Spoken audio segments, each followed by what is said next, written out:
Всем большой привет, с вами Миша Теркин. Рад вас видеть у себя на канале, мои друзья, подписчики. Все, кто ко мне заходит, всем я рад. Давайте будем не скучать вместе. Вот сегодняшнее такое стихотворение.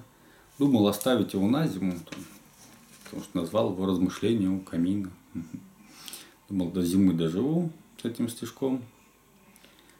Камин затоплю и на его фоне забацаю, так сказать. Ну, ладно, думаю, это дело не в камине, это на самом деле в этом стихотворении, да, совсем в другом. Это просто такое зарисовочка такая о том, что мне дороже всего на свете. Так что не судите строго, так сказать. Размышления у камина. Пылает огонь.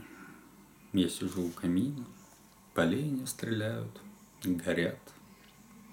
И в этом огне проплывают картины судьбы моей, видеоряд.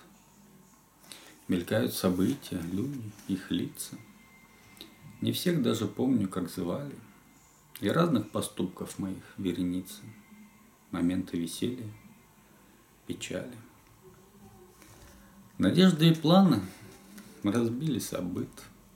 Карьера не та, что мечтал.